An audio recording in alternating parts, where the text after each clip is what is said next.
Good afternoon, Client Relations Branch. May I help you? Hi, is this the Ministry of Children and Family Development? Yeah, it certainly is. Okay, I just have kind of a general inquiry. I've been listening to interviews on the CBC with of other people, Daisy Clare, who's works for the Vancouver Women's Rape Relief Shelter, and they're talking about domestic violence, in which I think your ministry becomes involved at some point. The language that is used to talk about domestic violence is very often violence against women. They seem to use the two phrases interchangeably. And I have done quite a lot of research and writing on domestic violence, and I don't understand why that phrase is used, because as far as I'm able to see, in most of the academic research, sort of looking into it, it appears to be more or less reciprocal in most cases where you have a dysfunctional relationship, and not sort of sexually going in one direction with one group of people being, aggressors and then other people just being victims. You're familiar with the terminology that's sort of commonly used in media, violence against women, right? Yeah, definitely. Why is that language used? Yeah, it definitely seems really charged. I mean, I don't really know where it started from. I certainly don't know why it's used by our ministry, because, I guess in my own personal experiences, I see that you're right, it is reciprocal, and there's a lot of poisonous relationships out there where it kind of goes, Well, I've never been in a violent relationship, so I'm only going based on reading sort of the academic research. I know that it's a really charged thing. I don't want to come into this question with sort of an accusatory tone, but I don't understand how what is known by the people working in domestic violence to be reciprocal. All the research shows that it's more or less equally distributed across the sexes. It's almost always two people who are dysfunctional and screaming and yelling at each other and occasionally slapping each other. But we see this language. It seems almost purposefully deceptive, to be honest. And I'm really hesitant to say that, because it implies a bad motive, doesn't it? Yeah, I don't know if it's deceptive as much as it is misleading, but that's just my own opinion, I guess. Because it's not something that we specifically deal with here.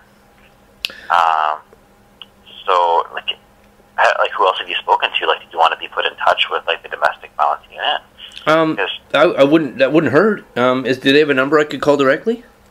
Well, see, that's the only thing. The bright side is that you can interact with them directly. The downside is that you kind of have to do it in writing. Okay, that's fine. So I don't mind that, because it allows me to frame my questions very clearly.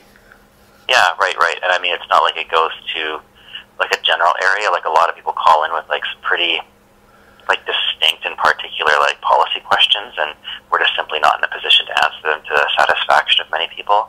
Yeah. So we would direct those questions specifically to the policy area, so that specialists can.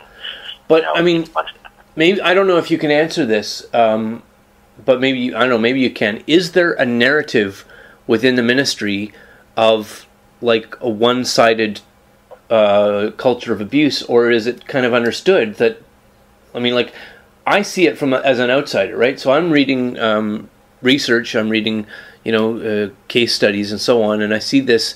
It appears to be two-sided. It appears to be something in which violence comes out of, alcoholism or poverty, or people who have dysfunctional backgrounds, people with PTSD and so on, who are partnered with other people of similar, let's use common language, fucked up dispositions.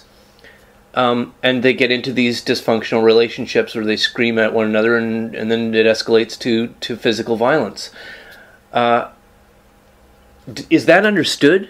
Or is there kind of a narrative where we all believe this, idea of the tiny and helpless female victim and the domineering, aggressive male victimizer? I don't understand how that language can emerge without there being obviously some kind of narrative driving it.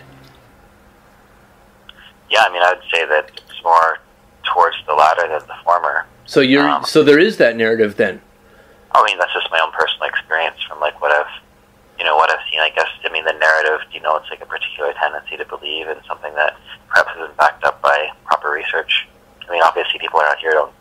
But I mean, there is no absence of actual research, though. It's not like we're reasoning in a vacuum here without information.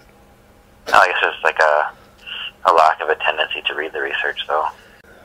Okay. I mean, So what is the number of the DV unit that I could call them?